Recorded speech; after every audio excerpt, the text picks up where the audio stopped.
vie est une vie de guerre. Si tu t'es converti, tu es embarqué dans une mission de guerre. Je sais que peut-être qu'on t'a dit, viens au Seigneur, tu seras béni, tu seras sauvé. Oui, le Seigneur t'a sauvé du péché. Le Seigneur t'a sauvé de la maladie. Mais tu es en guerre. Tu es en guerre. Paul dit, combat le bon combat de la foi. C'est un combat. Tu es en guerre. Et dans cette guerre, dès le début, Dieu te déclare que tu es un homme vaillant. Que tu es un vaillant, que tu es un héros. C'est pour cela que dans le Nouveau Testament, il est dit que nous sommes plus que vainqueurs. Si nous sommes un vaillant, là où tu es, déclare que tu es un vaillant.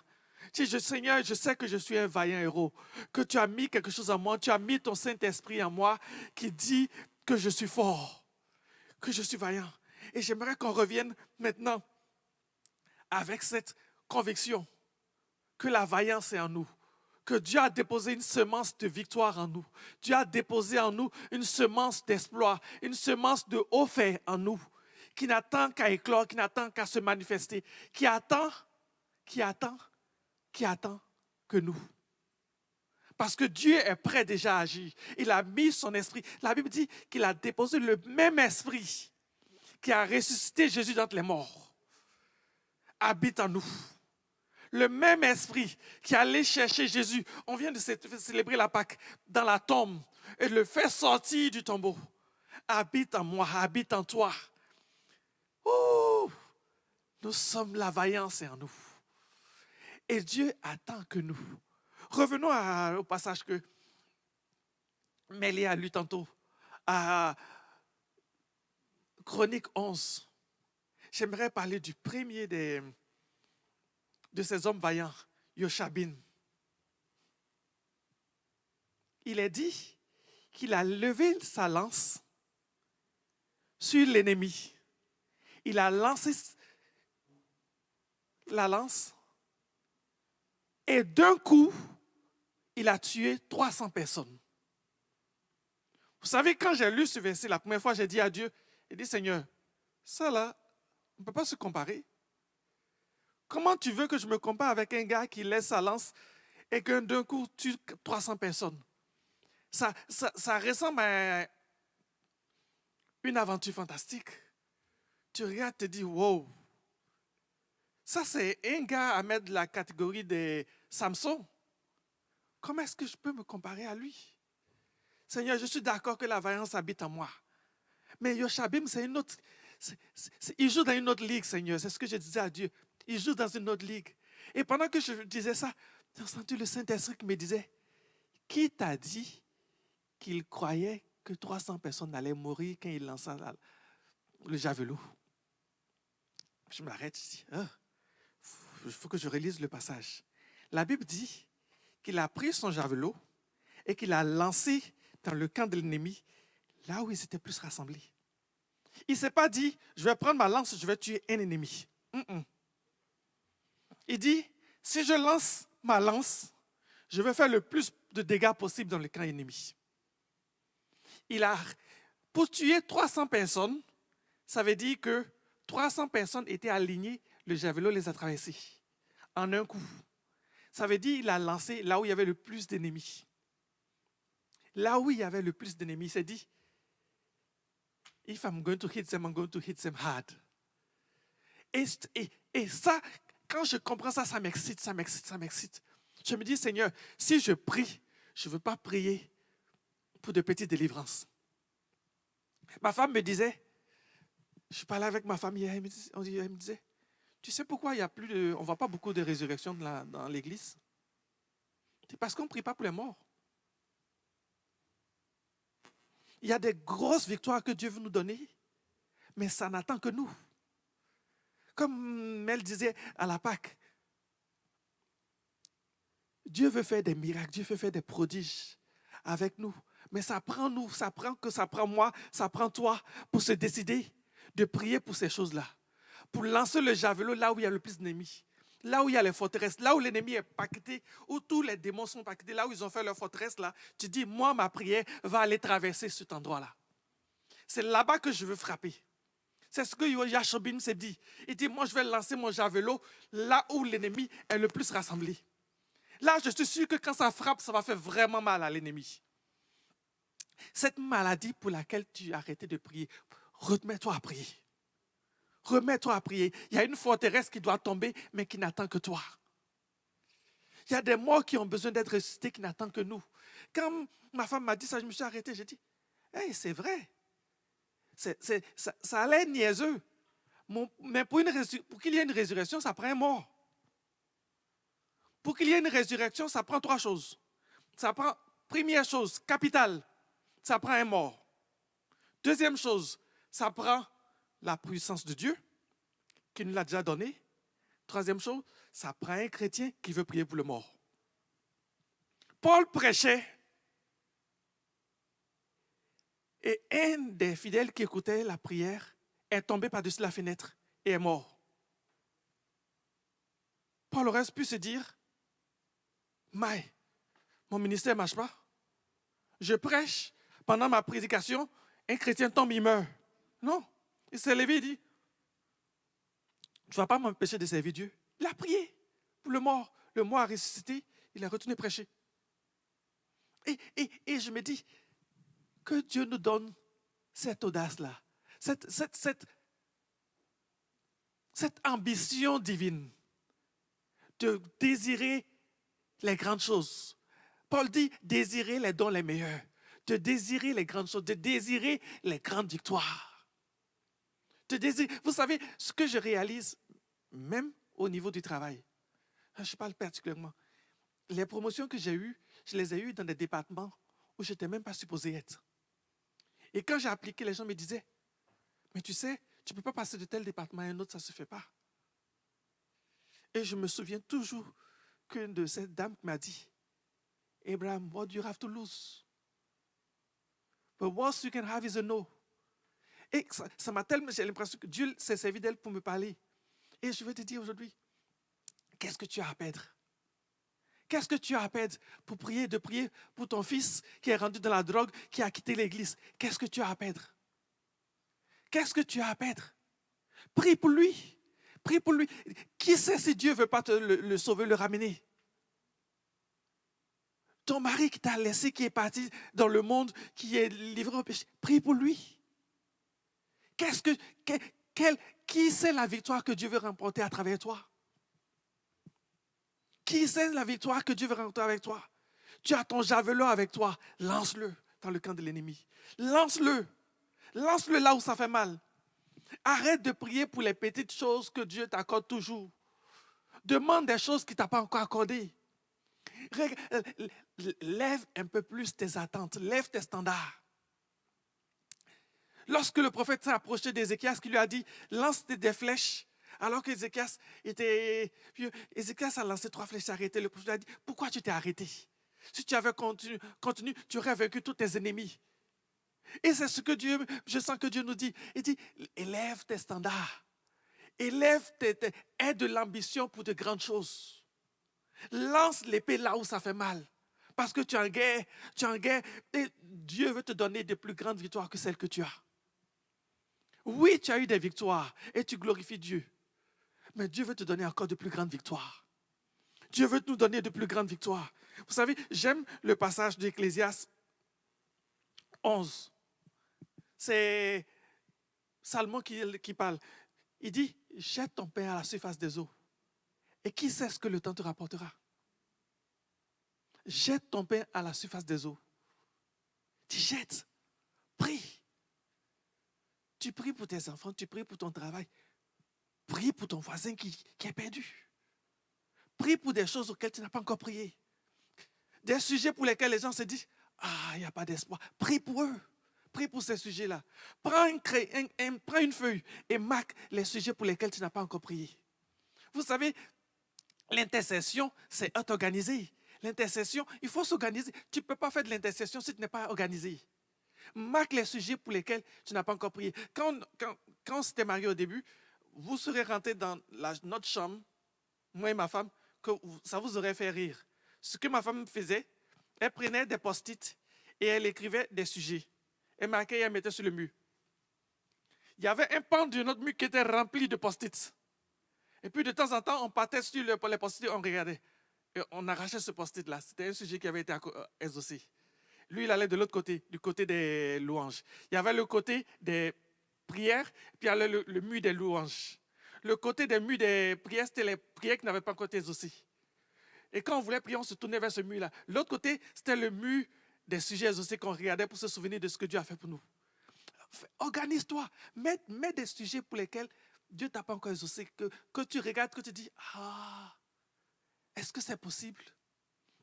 Regarde mon travail, regarde ma carte de crédit. Est-ce que je pourrais un jour avoir une maison?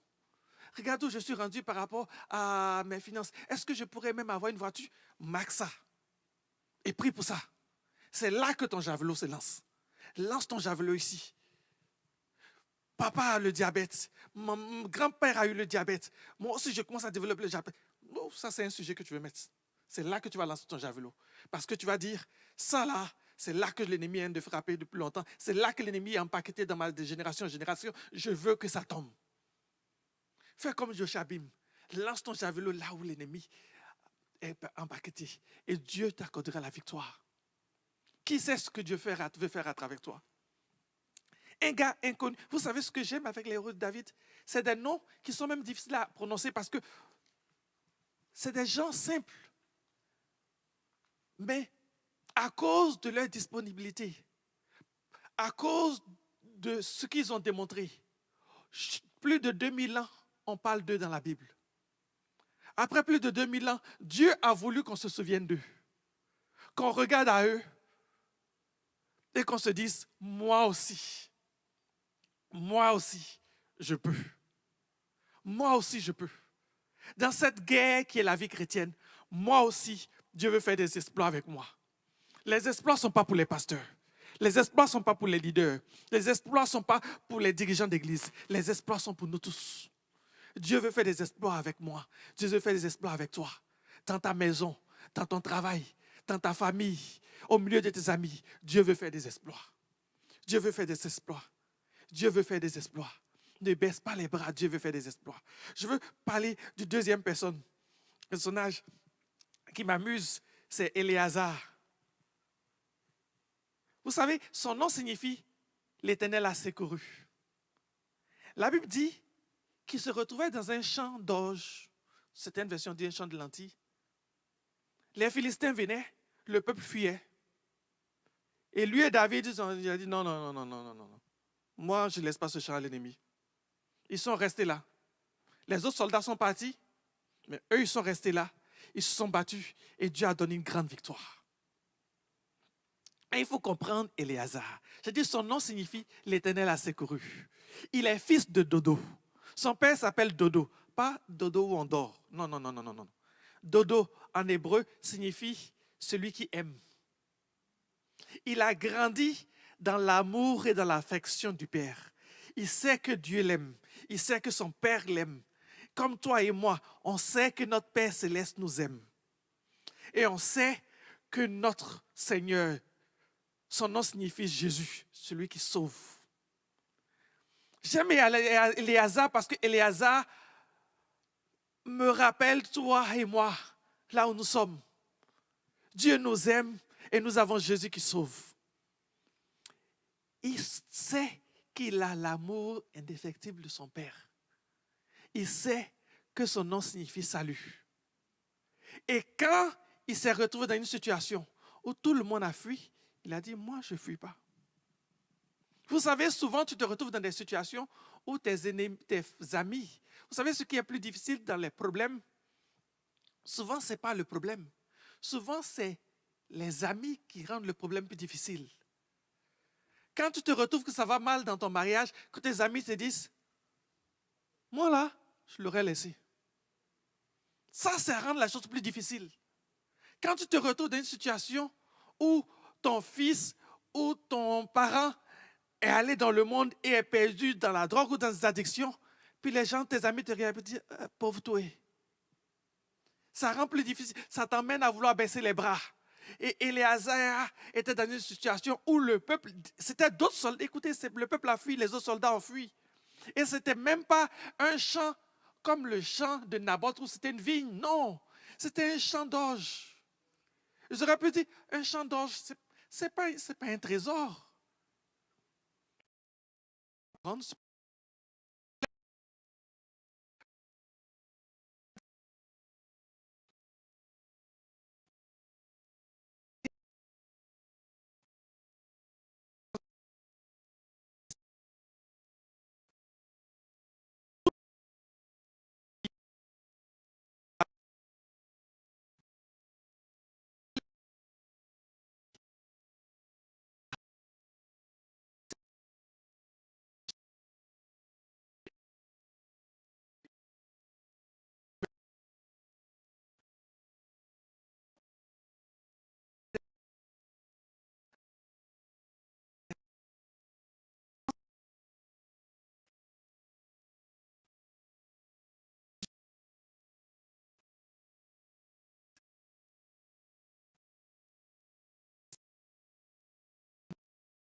t'a dit, je ne laisserai pas ce territoire à l'ennemi.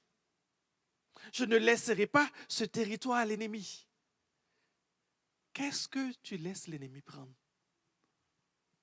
Est-ce que tu as laissé l'ennemi prendre le territoire de ton temps par rapport à la télévision, par rapport au plaisir du monde? Est-ce que tu as laissé l'ennemi prendre le territoire de tes pensées avec la dépression, avec le découragement? Est-ce que tu as laissé l'ennemi prendre le territoire de ton mariage avec les et le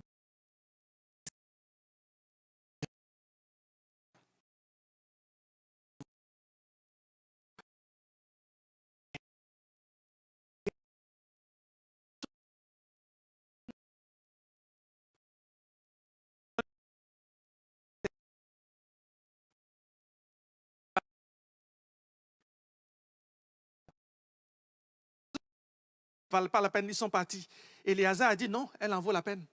Si l'ennemi vient se battre sur un terrain, ne dis pas que cette bataille n'en vaut pas la peine. Je brise ce mensonge de l'ennemi que les chrétiens ont de dire qu'il faut choisir ses batailles. Tu choisis quelle bataille? Dieu t'a mis sur le front pour que tu te battes. Bats-toi. Bats-toi partout, que ce soit à gauche, que ce soit dans les finances, que ce soit par rapport à la maladie, que ce soit par rapport au mariage, que ce soit par rapport aux délivrances, que ce soit par rapport à la libération. Bats-toi. Bats-toi, bats-toi. Tout vaut la peine. Tu ne sais pas quelle victoire l'ennemi le Seigneur veut te donner. Bats-toi. Si l'ennemi est descendu pour s'attaquer à tes enfants, c'est que tes enfants en valent la peine. Bats-toi. L'ennemi descend pour s'attaquer à tes finances, c'est que Dieu veut faire des choses dans tes finances. Bats-toi. Si l'ennemi se lève pour attaquer à ton mariage, c'est que ton mariage va être un exemple pour plusieurs personnes. Bats-toi. Qui a dit qu'il faut choisir ses batailles? Quelle bataille tu veux choisir? Es-tu le Seigneur de la bataille? Dieu seul est le Seigneur de la bataille. C'est lui qui choisit la bataille. Si Dieu m'a mis dans une bataille, c'est pour que je me batte. Vous savez, je lis et je suis encouragé. Je suis encouragé parce que je me dis, hey, il y a beaucoup de choses que j'ai laissées l'ennemi. C'est comme si, parce qu'on était trop gentil avec l'ennemi. Ce n'est pas parce qu'on est faible, c'est parce qu'on était trop gentil avec l'ennemi. On lui a laissé le champ libre. On lui a dit, tu sais quoi, cette partie-là, ce n'est pas grave. Je vais prier pour autre chose. On va lui laisser. Ce n'est pas grave. On a d'autres priorités. On va se battre. Mais vous savez, il est dit dans la Bible que les mouches mortes fermentent l'huile du parfumeur. Les petites choses que tu laisses à l'ennemi, là, demain, ça va te coûter cher. Ça va te coûter cher. Les petites choses que tu laisses à l'ennemi, demain, ça va te coûter cher. Parce que l'ennemi, il a une stratégie. Il a une stratégie. Et le désir de mon cœur, c'est de dire, ah, mais vous, mes frères et mes sœurs, battez-vous. Partout. Partout. Moi, je sais que c'est le temps de se lever, de dire, je vais prier pour tout. Pour tout, je vais prier pour tous les sujets. Comme je vous dis, prenez une liste, marquez tout. Tous les sujets que tu as laissés, les endroits que tu as négligés, ressaisis-les. Ressaisis-les, ressaisis-les, ressaisis-les. Dieu veut nous donner des victoires. Dieu veut nous donner des victoires. C'est les deux héros sur lesquels j'aimerais partager. C'est parce que ces deux personnages m'encouragent. Ces deux personnages m'encouragent parce qu'ils me montrent que je peux aller plus loin. Et j'espère qu'ils te montrent que tu peux aller plus loin, que tu peux accomplir de plus grandes choses. Je vais appeler mon épouse Mel, qu'elle vienne vous partager.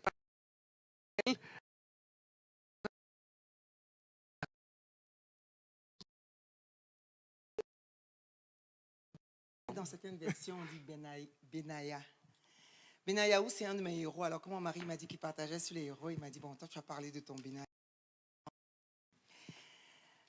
Je vais donc apporter un peu ma perception, en fait, de la vaillance et des héros, un petit peu différente de celle de mon mari.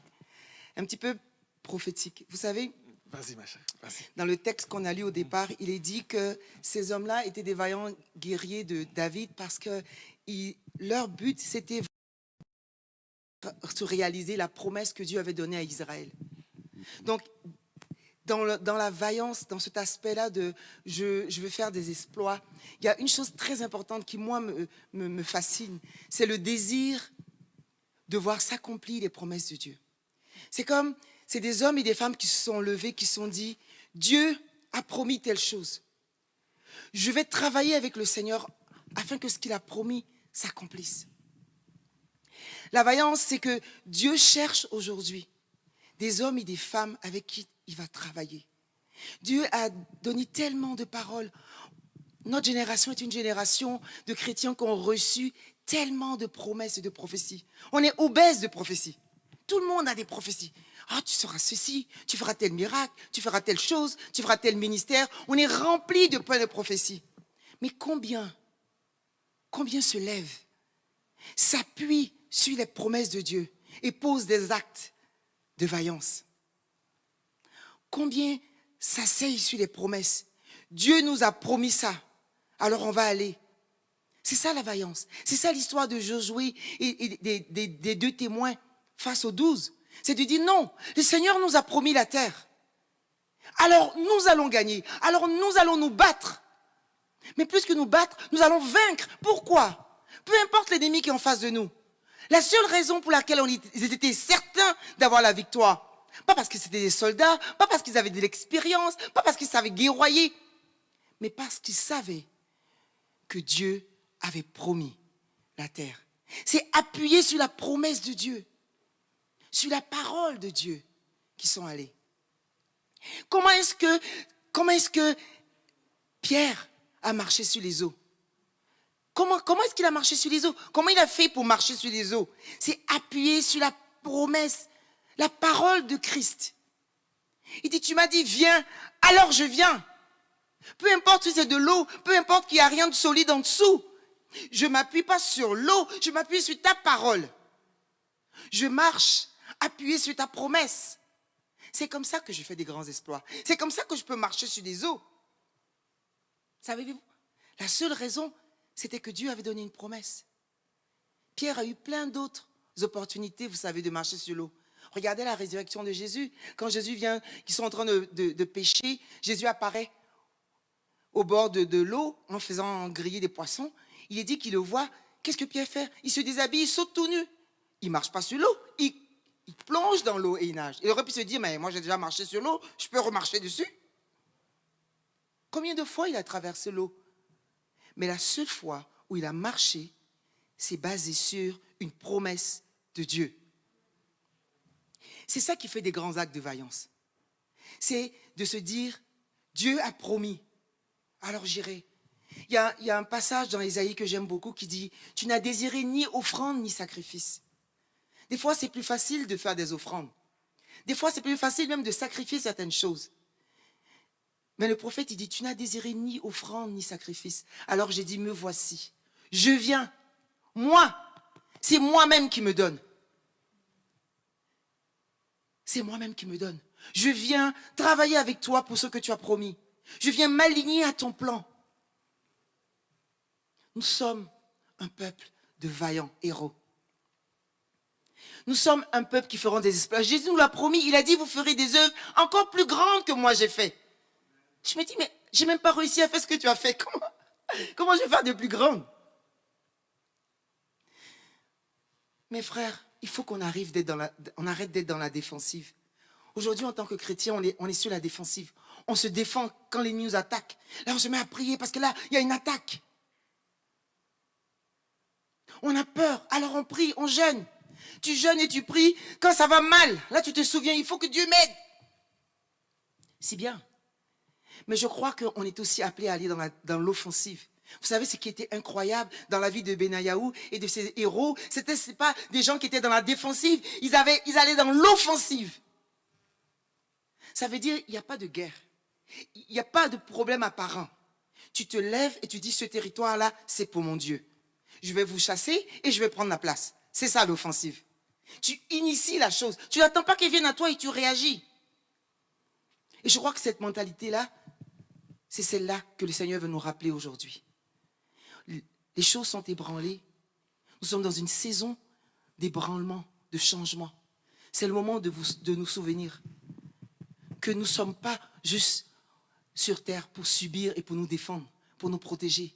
Mais on est aussi sur terre pour gagner le territoire, pour étendre le royaume du Seigneur. Et comment est-ce qu'on peut étendre le royaume? Il faut qu'on passe à l'offensive. Il faut qu'on aille réclamer des territoires pour le Seigneur. Il faut qu'on se souvienne des promesses. Va dans ta chambre, ferme les yeux et demande au Seigneur les promesses qu'il a mises sur ta vie. Sors-les du placard, sors-les du réfrigérateur et viens, appuie-toi dessus et dis, j'irai. Me voici. Peut-être le Seigneur a promis que ton assemblée, que ton église allait avoir un grand bâtiment. Peut-être le Seigneur vous a promis un endroit où vous devez y aller. Peut-être le Seigneur vous a promis quel appel il avait sur vous en tant que communauté. C'est le moment de dire, Seigneur, je me souviens de ce que tu as promis à notre communauté. Que ferai-je, Seigneur? Envoie-moi. Il ne s'agit pas d'attendre. Oh, mais on a confiance en le Seigneur, il va le faire en son temps. On attend, dit, Seigneur, souviens-toi, tu nous as promis, hein, fais quelque chose. Le Seigneur dit, toi, fais quelque chose. Toi, qu'est-ce que tu vas faire? Si tu es convaincu de la promesse, qu'est-ce que tu vas faire? Il y a un homme de Dieu que j'aime beaucoup qui disait une parole, une phrase, une vérité que l'on n'applique pas, que l'on ne met pas en pratique, c'est qu'on ne croit pas. Si vraiment tu crois que Dieu t'a donné cette promesse, si vraiment tu crois que c'est pour toi, appuie-toi sur la promesse de Dieu. Prends-la comme un socle sur lequel tu t'appuies et pose un acte. Les yeux fixés sur Jésus, tu vas voir. Tu vas voir les exploits. Tu vas voir la mer s'ouvrir. Tu vas marcher sur les eaux. Tu vas étendre. Benayahu était un enfant de sacrificateur. Il avait grandi dans la maison de Dieu. À chaque fois qu'on parle de lui, on le cite toujours avec des sacrificateurs. Il s'entourait toujours des hommes et des femmes qui aimaient le Seigneur.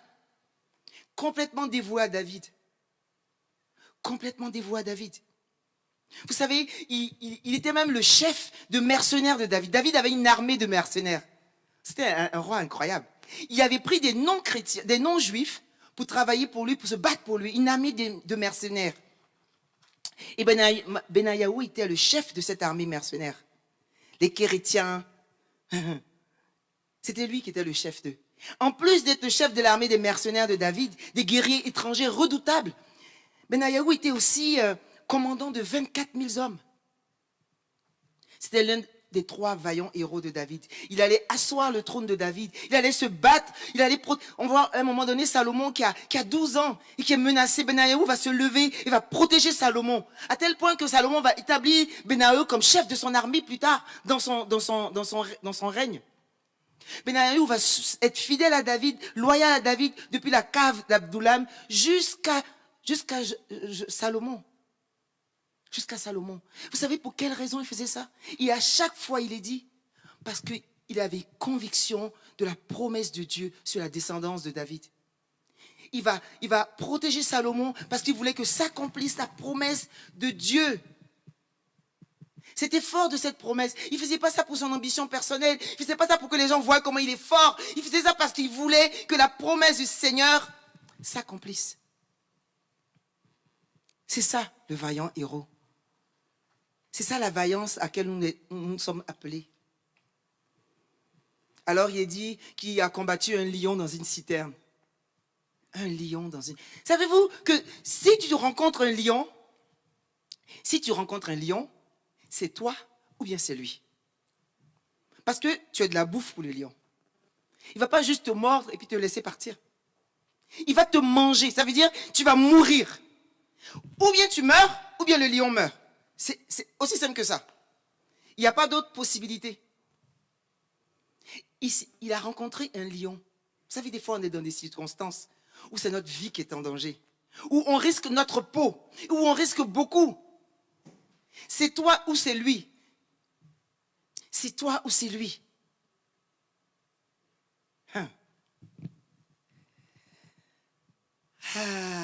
La Bible dit que l'ennemi est comme un lion rugissant. Et souvent, on a peur. On est à l'offensive, à la défensive. C'est le temps de dire à l'ennemi, c'est assez. Là, tu vas partir. Là, tu vas partir. Vous savez, comme Abraham en a parlé un petit peu tantôt, on avait un pasteur en Côte d'Ivoire qui racontait comment il a fait sa première résurrection. Il était à l'église, puis ils ont emmené des malades parce qu'ils voulaient faire une veillée spéciale pour les prières pour les malades. Puis il y avait un monsieur qui était très très malade. Et pendant qu'ils étaient en train de faire louer la louange et la veillée, puis ils ont commencé même à prêcher, je pense. Le malade est mort. il est mort à l'église. Fait que là, ça faisait un brouhaha. Les gens ont dit, bon, fallait appeler les pompiers. Alors, bon, ben, les pompiers s'en venaient. Puis tout d'un coup, le pasteur, il a été choqué. Il s'est dit, mais qu'est-ce que les gens vont dire? Qu'est-ce que les pompiers vont dire? Vous étiez dans votre église et il est mort. Et il y a eu comme en lui quelque chose qui l'a révolté. Il s'est levé, il est allé, il a dit, c'est pas vrai que tu vas venir mourir dans la maison du Seigneur. C'est pas vrai qu'on dira que tu es venu dans la maison de Dieu pour mourir. Au nom de Jésus, lève-toi. Et le gars s'est levé. Et tout le monde était, ah! C'était la première fois qu'il avait fait une réunion. Il dit, en lui, il y avait quelque chose ça l'a comme écœuré. Il s'est dit, c'est lui ou c'est moi. Ça suffit maintenant. Il a eu vous savez, ce petit ras-le-bol où tu te dis, non mais ça suffit. Et je crois que c'est ça que ça prend des fois. Que tu sois face à ton ennemi, et tu vois que c'est un lion, et tu vois que lui, il veut ta peau, et qu'il ne va pas te laisser, et tu ne sais pas de sauver une patte ou sauver un pied, tu essaies de le tuer, lui. Il ne s'agit pas de dire, Seigneur, bénis-moi. Il s'agit de dire, tu t'en vas maintenant, that's it. Dans une citerne, dans une fosse, il n'y a aucune issue. Tu ne peux pas courir, il y a une porte de derrière, tu vas courir pour t'enfuir parce que le lion est là. Parce que tu as essayé de donner un coup, 2 coups, ça ne marche pas, il t'a blessé un peu, puis là tu veux fuir. Il n'y a pas de porte de sortie. Il n'y a pas de plan B. C'est lui ou c'est moi. Et tu n'as pas de choix que de t'appuyer sur Dieu. Même les circonstances étaient contre Benayahu. Il dit que c'était un jour de neige. Il faisait froid. C'était humide. Ça devait glisser. Même les circonstances naturelles étaient contre lui. T'es-tu déjà arrivé? Des fois où tu es plein de vaillance, tu te sens boosté, tu as plein de foi pour quelque chose et tu te rends compte que tout va mal. Les circonstances autour sont de pire en pire. Mais qu'est-ce que j'ai dit? Tu ne t'appuies pas sur les circonstances. Tu ne regardes pas autour de toi pour dire « je vais faire un bon acte ». Tu sais dans ton cœur que le Seigneur a promis et que quand il dit, ça arrive. Que par sa parole, toute la création est née. Par sa parole, la lumière, les arbres, les plantes, la vie a pris. Tu sais le poids de la parole de Dieu. Combien sa parole est puissante. Elle est agissante. Combien le Seigneur ne ment jamais. Il ne change point d'avis. Il ne blague pas les gens. Il ne trompe pas. Quand il dit quelque chose, c'est certain. C'est du cash. Alors c'est sur sa parole que tu t'appuies. Peu importe les circonstances. Mes frères, il est temps de réveiller le héros en nous.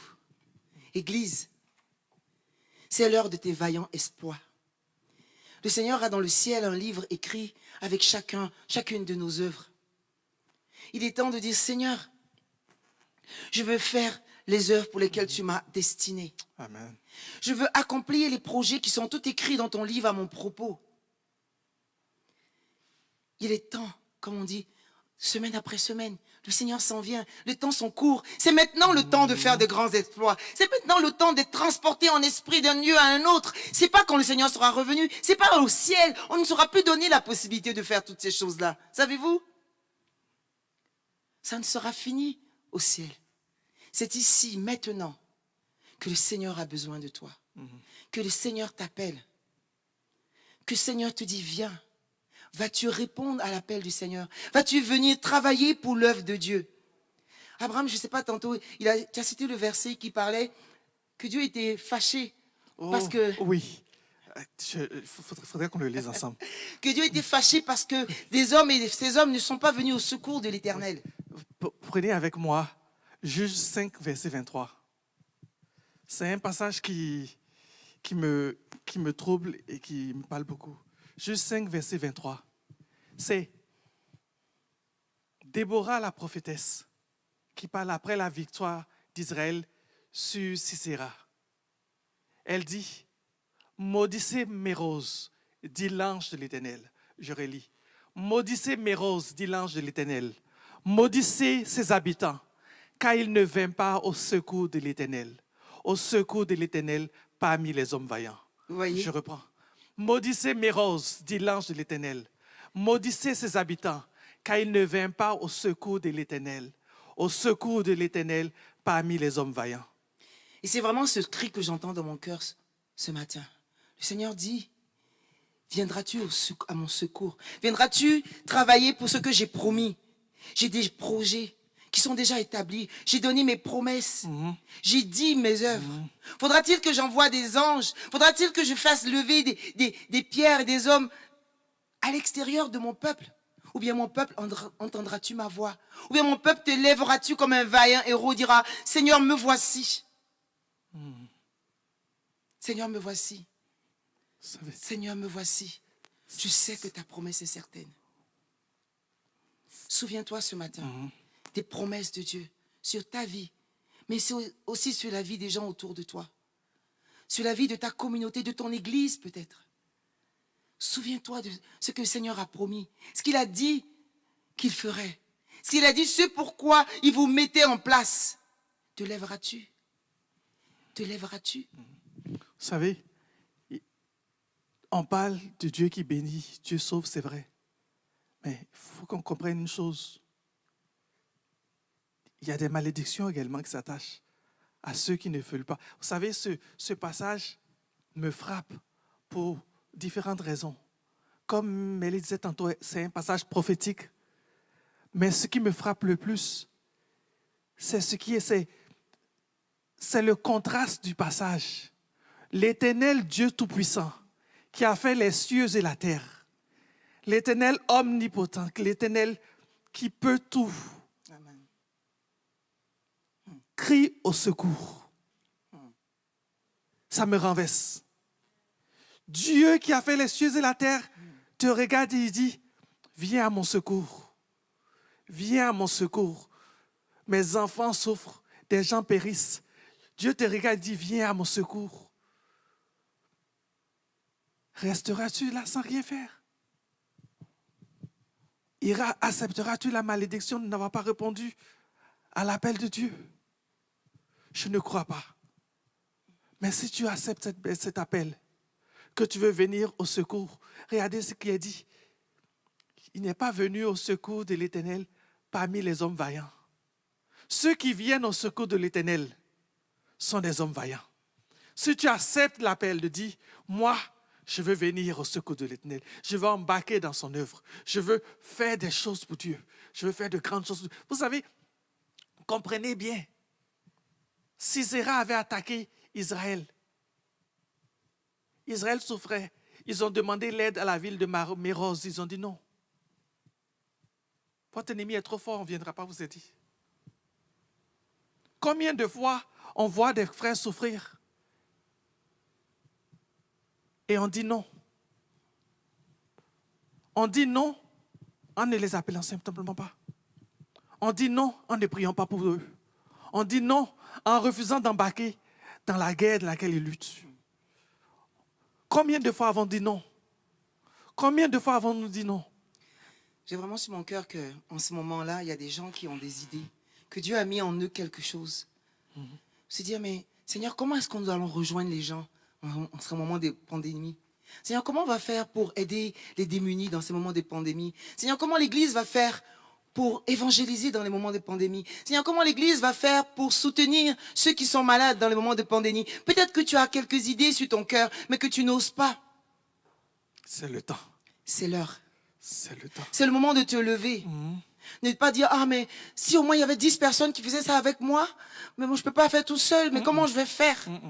Non, tu dis, Seigneur a des promesses sur notre communauté, sur notre église. Seigneur a des promesses sur ma vie. C'est le moment. C'est une opportunité incroyable aujourd'hui de voir se lever des nouveaux ministères qu'on n'a jamais vus encore. C'est un moment incroyable dans l'église aujourd'hui de voir se poser des actes qu'il y a peut-être 5 ans, il y a peut-être 3 ans, personne n'aurait pensé les poser. Ou personne n'aurait pensé que ce serait possible. Vous savez, tout le temps quand il y a des moments de grande attaque où l'église est sous pression, c'est des moments d'opportunité incroyables. C'est un grand moment d'opportunité. C'est un moment où il y a un bruit qui se fait ressentir dans le ciel. Un son qui retentit, une trompette, un appel de la part du Seigneur. Viendras-tu? te lèveras-tu? Saisiras-tu l'opportunité de servir pour le Seigneur, de faire de grands exploits, de marquer ta génération pour le Seigneur, de sceller les promesses de Dieu? Entends-tu le son? Entends-tu ce bruit dans le ciel?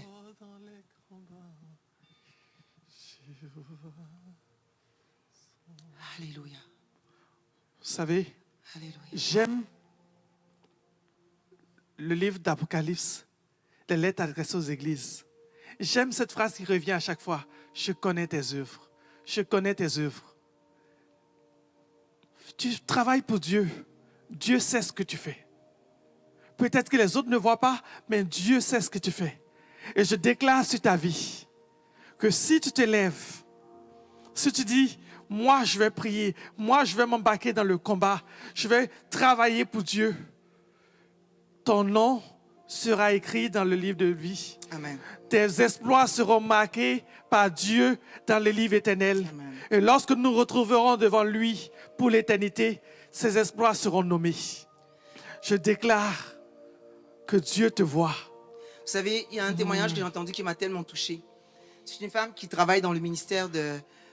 peu importe les noms là, mais en tout cas, dans un grand ministère. Et elle racontait comment elle était venue au Seigneur. Elle disait qu'elle, quand elle était jeune, elle avait été abusée par un homme de Dieu. Et donc, elle était anti-chrétien. Tu ne pourrais pas lui parler du Seigneur.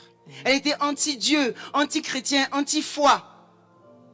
Et elle semait des paroles mauvaises sur tout le campus à l'université. Tout le monde savait que c'était une rebelle finie. Et voici, 3-4 jeunes ont décidé d'évangéliser sur le campus. Ils voulaient parler de Dieu. Puis il y en a une qui s'est dit, vous savez quoi? J'ai lu quelque part dans un livre que si tu fais tomber l'homme fort, tu peux avoir tout le reste du territoire. Ce groupe de jeunes-là, cette gang-là, c'est ce que tout le monde regarde sur le campus. Cette fille-là particulièrement, elle est le leader de tous, la plus rebelle de la rebelle. On va jeûner et prier pour que son cœur se tourne vers Dieu. Si elle se convertit, tout le campus nous sera ouvert. Et une femme, une jeune fille, elle s'est mise dans le jeûne et la prière. Pendant des semaines, elle priait pour cette fille sans connaître son histoire, sans savoir qu'elle avait déjà entendu le message, qu'elle avait été abusée par un leader. Elle ne connaissait rien. Elle savait juste que c'était une rebelle, une anti-Dieu. Elle a dit, je veux faire tomber l'homme fort. Elle est passée à l'offensive. Elle s'est mise à prononcer le nom de cette fille jour et nuit dans sa prière et dans le jeûne. Alléluia. Savez-vous, cette jeune fille, Alléluia. aujourd'hui sert le Seigneur dans un grand ministère. Elle dit que quelque chose l'a poussée à aller confronter ces chrétiens-là qui priaient un soir. Elle est arrivée. Alléluia. Puis la jeune fille qui priait pour elle, quand elle a vu, elle a dit, aujourd'hui, je sais que Dieu t'a envoyé. Et elle a mis sa main sur elle. Elle dit, elle a senti une présence la traverser. Elle s'est mise à pleurer et s'est convertie. Elle a donné sa vie au Seigneur. Elle n'est plus jamais retournée en arrière. Ça a pris quelqu'un dans son cœur, dans sa chambre, de dire, Seigneur, je veux faire tomber l'homme fort. Celui-là que tout le monde dit, personne ne peut lui parler. Je veux que toi, tu me la donnes. Vous voyez la vaillance? Et moi, je crois que ça lui est compté à justice. Dans le ciel, c'est écrit. Parce que cette femme, aujourd'hui, est un ministère incroyable. Un ministère incroyable. Et de se dire que ça a pris une personne, inspirée toute seule avec une idée. Je vais aller pour l'homme fort. Je vais aller pour celui qui est le plus résistant. Je vais me consacrer parce que le Seigneur veut faire quelque chose. Ça n'a pas besoin que tout le monde le voie. Ça n'a pas besoin que ton nom soit hurlé partout. Juste et à cœur l'œuvre de Dieu. Juste et à cœur l'œuvre de Dieu. Alors ce matin, souviens-toi. Souviens-toi des promesses de Dieu. Regarde face à toi l'ennemi, celui qui fait le plus obstacle à l'œuvre de Dieu. Regarde-le dans les yeux, fixe-le. Et prends ton courage. Fortifie-toi. Comme dit ce psaume, ton Dieu ordonne que tu sois puissant. Alléluia.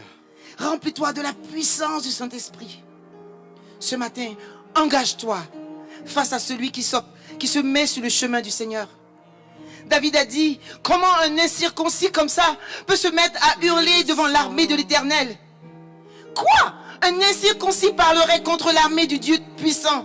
Voici moi, j'irai et je le vaincrai au nom du Seigneur. Déclare. Puissant guerrier. Mais devant toi, fort dans ces hommes les forts, combats, ces esprits, ces démons, ces oppositions qui se dressent contre la promesse que le Seigneur a faite. Peut-être pour ta vie, peut-être pour la vie de tes enfants, peut-être pour la vie de ta communauté, peut-être pour la vie de ta famille. Regarde ton ennemi en face. Oh, fille, fils de Dieu, il y a une puissance en toi. Alléluia. Alléluia. Alléluia. Keria shakabara satarabaya, teria basaka. Église de Jésus. Shakarababaya. Il y a un bruit dans le ciel. Il est temps de passer à l'offensive. Regarde ton ennemi, n'aie pas peur. Fixe-le. Parce qu'il a déjà été vaincu à Golgotha. Il a perdu tout. Le Seigneur a dit, je vous donnerai le pouvoir de marcher sur toute la puissance de l'ennemi, sur les serpents, sur les scorpions, sur les esprits d'autodestruction, sur les esprits malicieux et pervers. Lève la tête et regarde-le dans les yeux. Ce matin, ton Dieu ordonne que tu sois puissant. Dans les combats, Jéhovah est son nom. Puissant guerrier. Fort dans les combats, Jéhovah est son nom. Alléluia. Puissant guerrier. Fort dans les combats, Jéhovah est son nom. Puissant guerrier, fort dans les combats, Jéhovah est son nom. Yes, oui. Puissant guerrier, fort dans les combats, Jéhovah est son nom. Puissant guerrier, fort dans les combats, Jéhovah est son nom. Puissant guerrier, fort dans les combats, Jéhovah est son nom. Puissant guerrier. Alléluia. Victoire. Jéhovah est son nom. Déclare-le. Déclare. Déclare. Déclare. Déclare. La victoire sur ta maison. La victoire sur ta personne. La victoire sur tes finances. Je proclame la victoire. La victoire sur ta vie maintenant. Oh, fort dans les combats, Jéhovah est son nom. Puissant guerrier, fort dans les combats, Jéhovah est son nom. Puissant guerrier, fort dans les combats, Jéhovah est son nom. Puissant guerrier, fort dans les combats. La victoire, la victoire, la victoire, la victoire, la victoire, victoire. Un peuple vaillant. Puissant, un peuple de victoire, un peuple qui s'élève, un peuple qui se bat pour toi, Jésus. Nous déclarons ta grâce, ta puissance, ton règne sur ton assemblée, ton règne sur tes enfants. Nous déclarons ta victoire, Jésus. Renouvelle les âmes affaiblies au nom de Jésus-Christ. Alléluia. Gloire, gloire, gloire, gloire, gloire, gloire. Alléluia. Puissant guerrier.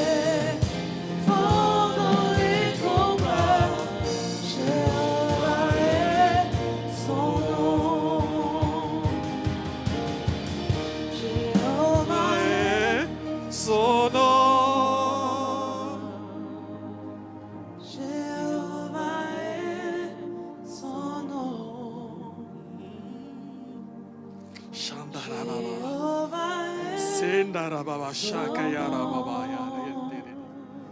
Yenga Baba Sarabash. Jéhovah est son nom. Amen. Et sur cette note de victoire, je vais vous inviter à parachever votre adoration par les offrandes et les dîmes. Et alors que je parle, les informations pour donner sont sur l'écran. Vous pourrez juste lire les informations et procéder à vos offrandes parce que Dieu nous a donné la victoire. Nous voulons le célébrer. Nous voulons le célébrer par nos bouches. Nous voulons le célébrer par nos mains. Nous voulons le célébrer par nos finances. Nous voulons le célébrer par tout ce qu'il nous a donné. Parce que Dieu qui règne en nous a donné la victoire. Alors déclarons-le, chantons-le. Alors que nous terminons le culte. Puissant guerrier, fort dans la vie de combat. Notre Dieu est puissant. Il partage sa gloire avec nous. Il nous donne la victoire. Alors nous donnons avec joie. Nous donnons avec joie. Parce que nous avons la victoire. Ne donnons pas comme des mendiants. Nous donnons comme des gens qui ont gagné la victoire, qui ont triomphé. Nous donnons avec joie, avec reconnaissance. Puissant guerrier. Que Dieu nous vous bénisse. Que Dieu vous console. Que sa paix soit avec vous. Que sa grâce soit avec vous. Que sa faveur soit sur vos maisons. Qu'il vous récompense